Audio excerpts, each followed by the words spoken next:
We have interesting news this morning from Washington. The argument over national security and your privacy moves to the White House. President Obama meets this morning with executives from more than a dozen tech firms, including Apple, Twitter, Google, and Facebook. The meeting is supposed to focus on the troubles with healthcare.gov, but the group is now expected to talk about the federal court ruling that threatens the NSA's surveillance program revealed by Edward Snowden. Jan Crawford is in Washington. Jan, good morning.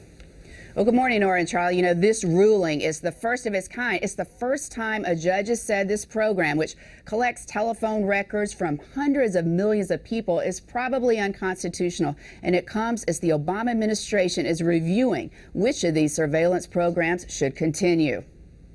In a 68-page ruling, federal judge Richard Leon described the government surveillance program as almost Orwellian, a dragnet, and what once would have been considered the stuff of science fiction.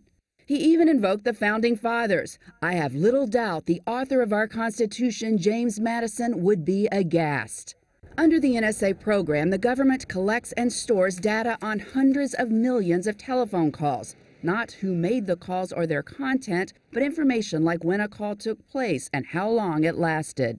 The administration says it can use that data to analyze connections to potential terrorists. By sifting through this so-called metadata, they may identify potential leads with respect to folks who might engage in terrorism. But in his decision, Judge Leon questioned whether the program even worked, saying the government does not cite a single instance where the program actually stopped an imminent attack. The case is one of several filed after former national security contractor Edward Snowden leaked details of the program's existence. And the legal battles come as the administration now is reviewing whether all of its surveillance programs should continue.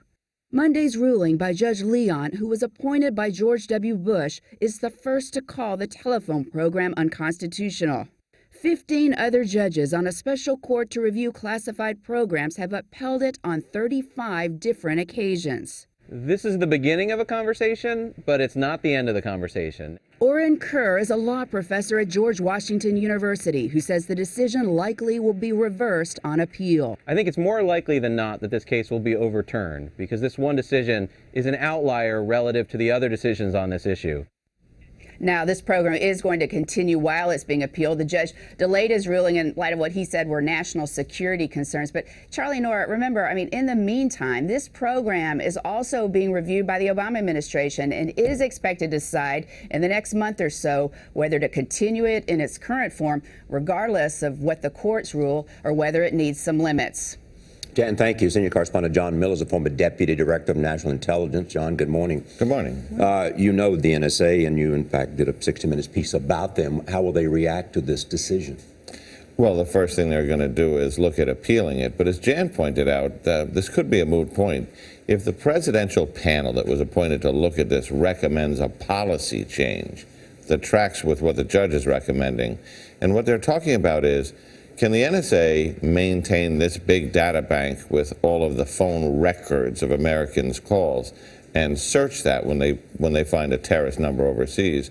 Or do they have to go to the court? That's under a blanket court order that says they can keep it. Or do they have to go to the court each time and get a different court order? The NSA's concern is to do that order by order. It takes 7 to 9 days. And they say sometimes if a terrorist plot is unfolding quickly, that's too long. So I think they're gonna look at this system and whether that data can still live there. The presidential panel is going to recommend, we're told by sources, that it lives somewhere else, that the data is maintained, but the phone companies keep it and they have to get those orders.